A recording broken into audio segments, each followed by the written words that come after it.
Good afternoon. This is Scott Camp Schaefer coming to you live from my office in Southwest Austin, Texas. This is my second try in 2 days to do a Facebook Live on my topic of coping with grief and loss. So hopefully this takes and everybody can hear me all right. Uh, so what I wanted to talk to you about today again is coping with grief and loss. And to be able to cope with grief and loss, it's important to first be able to recognize that that's something that you're struggling with. And some people have trouble recognizing that they're dealing with grief and loss. They may just say to themselves, I can move on, I can replace the loss, something like that. And yet they don't take time to give attention and space to letting go of what's been lost before they try to embrace something new.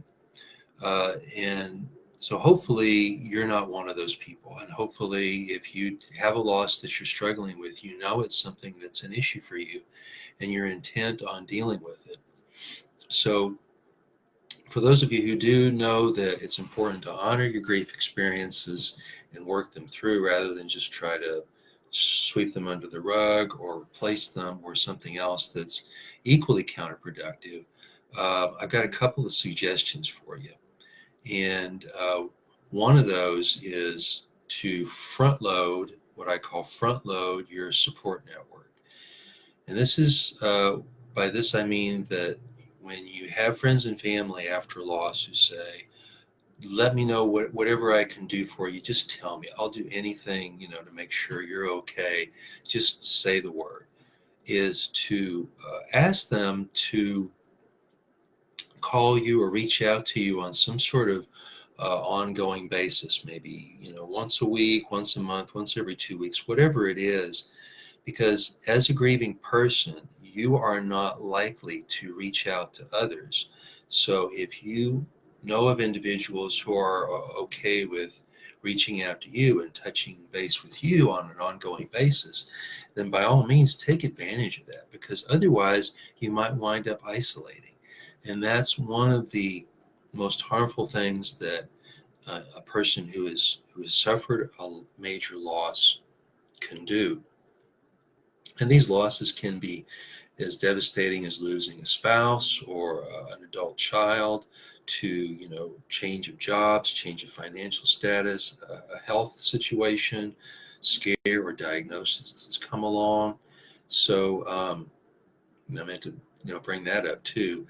Uh, but the main thing is that if you have this touchstone of this regular support and people who are reaching out to you, you don't have to undertake the huge task of picking up the phone and calling them. They'll do it for you. And that's one of the best ways to make sure that you're getting the support that you need.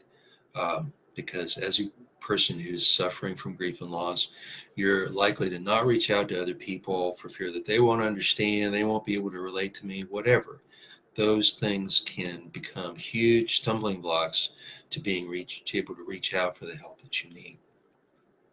The second step to cope with grief and loss uh, is to have some way of chronicling your grief experience. I'll call it keeping a journal.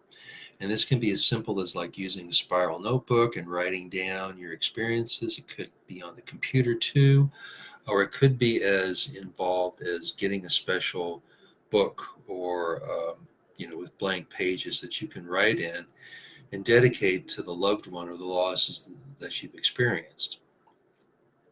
And this is a cathartic means of getting out all of your feelings, your thoughts, and everything related to the loss, as well as having a memento later on if you want to commemorate the loved one or the loss that you've experienced.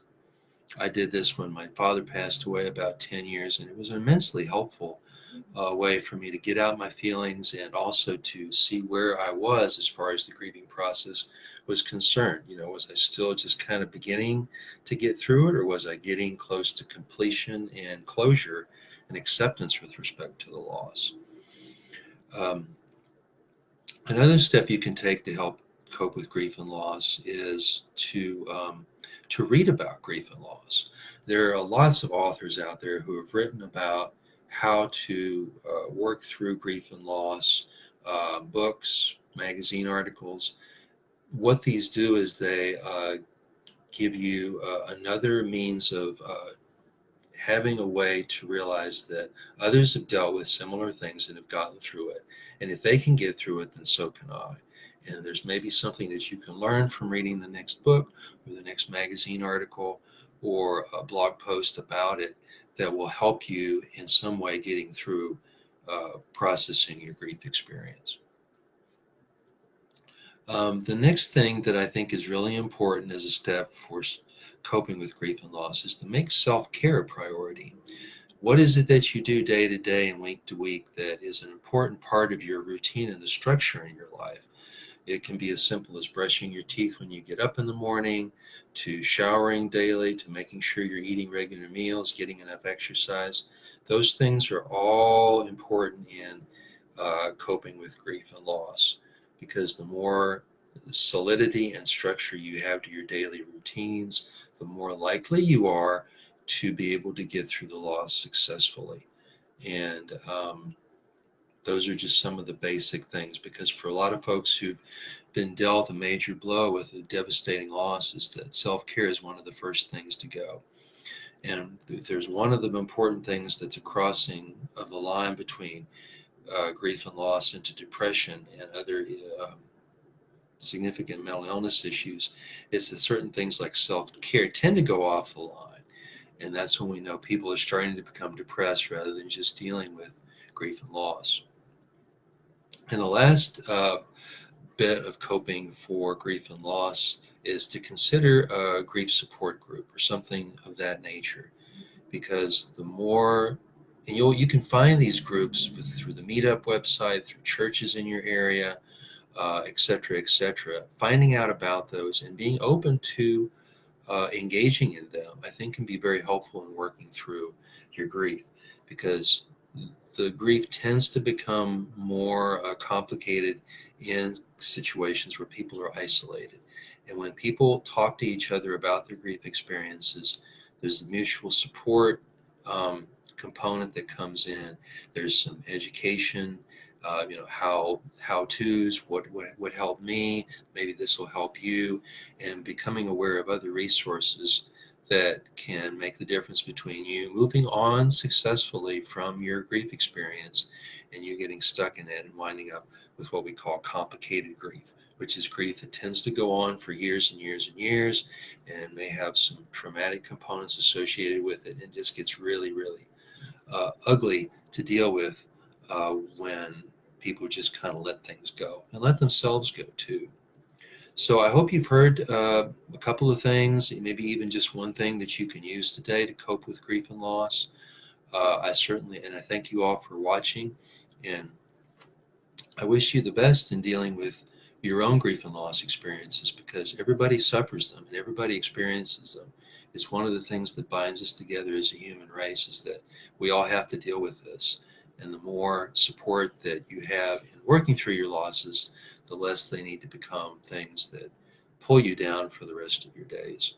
So take care, best of mental health to you, best of everything to you, and I'll hopefully talk to you again next time.